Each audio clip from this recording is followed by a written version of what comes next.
Are you right? Or are you left? An educated elite? Or a member of the working class? A climate change doomer? Or a climate change denier? Do you see diversity, equity, and inclusion as liberation or discrimination? These aren't just questions anymore. We've turned them into weapons, and we're pointing them at each other. At strangers, our neighbors, even our own family members. Conversations have become loyalty tests.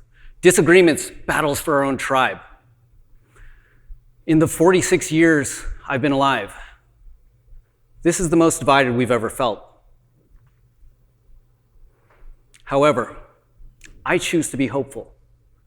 And today I'm here to talk about what I believe is the simplest solution for overcoming division.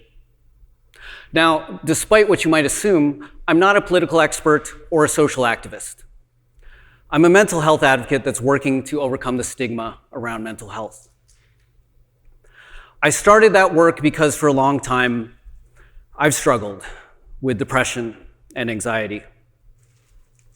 And a few years ago, I finally decided to stop hiding it and ask for help because I was ashamed of how I was showing up as a husband and as a father to my two wonderful daughters. Physically, I was present. Emotionally, I wavered between being absent and volatile. But as I stopped hiding my struggles, I discovered a simple but powerful solution for overcoming division that is available to each and every one of us right now. Here's what that solution looks like. It's September 2017, and I'm seated at the counter of an old school diner in Central California. On the bar stool next to me is an older gentleman with a gray beard. He and I do not see eye to eye. The TV on the wall is playing news reports of political protests happening across the United States. He thinks they're ridiculous. I think they're totally understandable. Then things go from bad to worse. He leans over to me and says, "Hey, I get where you're coming from because growing up, my best friend was Japanese." I'm not Japanese. What would you do in this situation? Well, here's what I did. First, before even opening my mouth, I made a silent commitment. I will connect with this man. With that commitment in mind, I said, actually, I'm not Japanese, but my wife is. Japanese culture is pretty amazing, isn't it? Yes, it is, he said. We then learned that we both love a dish called chicken karage, which is a type of Japanese fried chicken. And in that moment, a small but vital connection was established, but still wasn't enough to actually bridge our divide. So at that point, I took a risk, and I told him my truth. Earlier in the conversation, I had learned that we had both grown up in small, tight-knit communities, so I said this. You and I, we may not see eye to eye on everything, but it sounds like we both miss the small communities we grew up in where we weren't so divided from our own neighbors.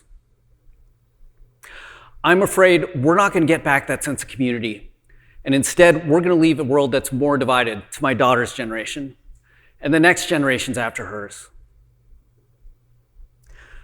Then, after a few incredibly long seconds of silence, he shared that he had the same fears for the future. That is the moment we shifted our relationship from seeing each other as the other side to neighbors that had shared fears about the world we saw today, but also shared hopes for our future. The poet Rumi said, "The wound is the place where the light enters you." When we show our wounds, our fears, our losses, and the things we hide out of shame, we say, I'm going to show you the real me because I trust you. And that trust is the seed to a new connection and conversation that wasn't possible before. After breakfast, we actually exchanged numbers and a hug. each before parting ways with a new friend and a slightly more hopeful view of the world. Now, you might say, great story, that's just two guys in a diner. Would this work with others and in higher stakes situations? And the answer to both these questions is yes, and here's how I know.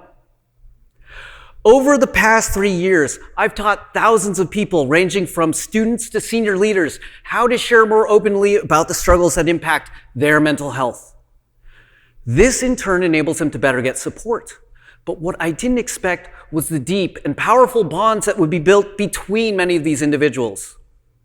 I've seen leaders from the world's biggest tech companies and academics from the world's top business schools who are often divided across complex topics from the world of business, policy, the environment, and culture. Open up to each other about the things they love, the things they fear, and stop sounding so much like professional colleagues and more like old friends. But this is what gives me the most hope. I'm not a therapist.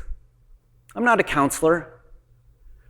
I'm just a dad who through trial and error has learned to share openly about his struggles, even though our culture taught him to never do so.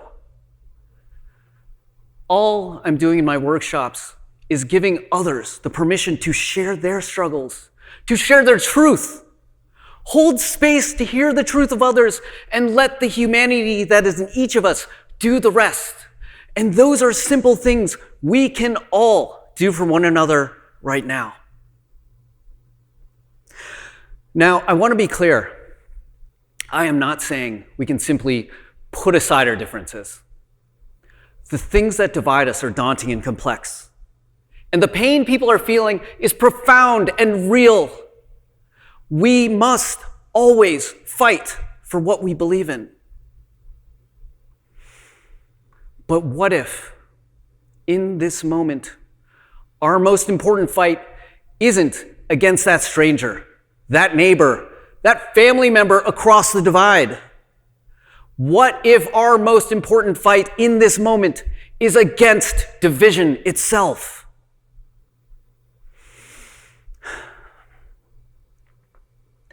I want you to consider what's possible when we choose connection over division.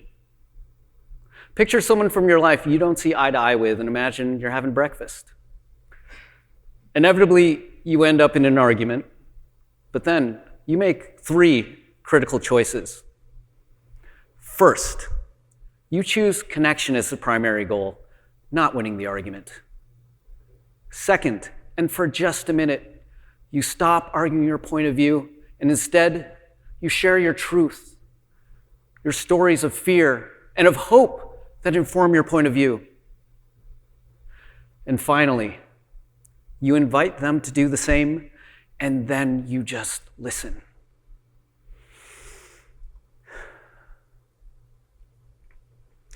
Maybe this would go nowhere.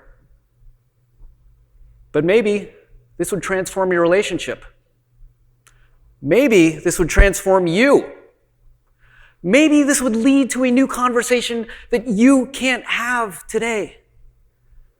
And if all of us chose connection over division whenever we could, and stopped using our questions as weapons, and started using our vulnerability as a bridge, maybe more of us could stop fighting against each other and start fighting for each other.